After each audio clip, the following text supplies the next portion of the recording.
Git, a distributed source control repository. I try to picture clusters of information as they move through the file system. Were the commit messages like history books? I kept dreaming of a repository I thought I'd never see. And then, one day, get real.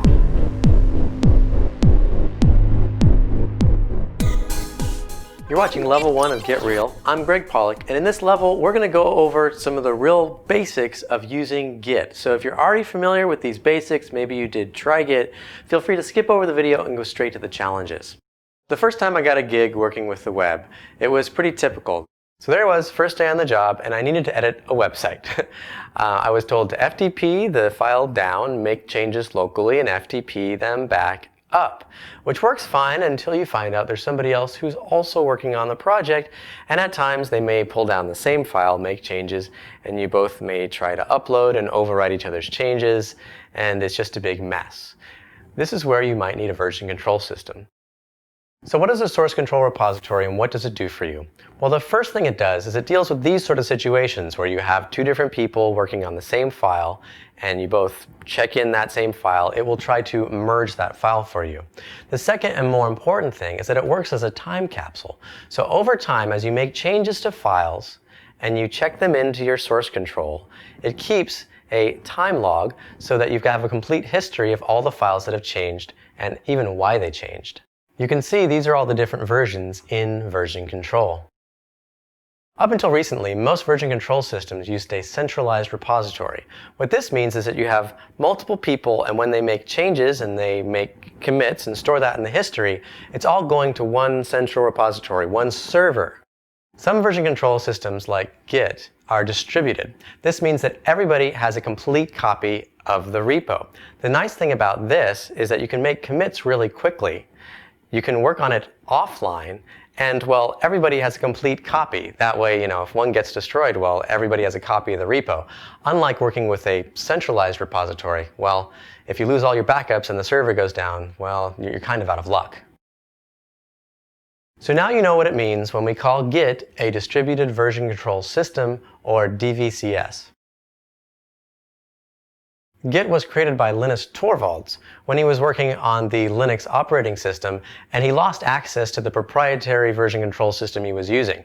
He wanted to create something new, something that was fast, that's distributed, and was good with working with large code bases, well, like Linux. Most people work with Git on the command line, so in this course we're going to be teaching all of the command line tools. That being said, there are still a lot of graphical user interfaces that you can check out, and if you want to install Git or download some of those GUIs, you can go over to git-sem.com. Like most command line tools, Git comes with a help system, so if you ever get stuck, you can run git help. It'll give you a list of the commands. And then if you want to get more specific, you can type git help and then the command you need more information about, and it'll have pretty good documentation. Your first step when you install Git is to set some basic configuration. You're going to want to set your username, your user email, because, well, what good is filling a commit with awesome code if you can't take some credit for it, right? And we're going to run one last command to get some pretty colors on the output of our command line. So you've installed Git and you're ready to work on your first repository. Well, we're going to need a directory, so let's create a directory if we haven't. We're going to go into that directory. We can work on some files at this point, and when we're ready to start the repository, we simply type git init. This is going to create a local Git repo for us. It's not up on any server, it's just local. It's actually stored in that .git hidden directory. You're never going to need to go into that directory, just know that's where it's all stored. Let's start working with Git, and we're going to talk about our workflow before we get into the commands. So Jane, our user here, is going to create a README file. That README starts out as untracked. When we're ready to start tracking that file, we're first going to add it to a staging area. We're getting ready to take a snapshot.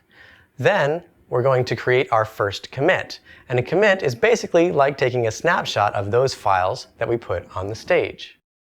We then might work on our project more. Maybe we modify the README and add a license. We're going to add those files to the staging area and make another commit. So this is sort of the workflow for Git. You do a little bit of work, you stage it, you make a commit. Let's jump into the commands. One of the most important commands with Git is the git status command. This is going to tell you what has changed since your last commit. So if we run git status, and we don't have any commits yet, it's going to tell us that we have one newly created file that's not being tracked. To start tracking it, we first need to add it to the staging area. We do that using the git add command, doing git add readme. And if we do another git status at this point, we're going to see that this file is now ready to be committed. It's currently staged. Now we're ready to make our first commit. We do this by running git commit -m, and then we describe what these changes do. So in this case, create a readme. When we run that command, this creates our first commit, which takes a snapshot of the stage, and that gets added to our timeline. If we run git status at this point, we can see that there's nothing else to commit. There's no other changes or files that we've modified that we haven't committed yet. Git status also tells us that we are on branch master.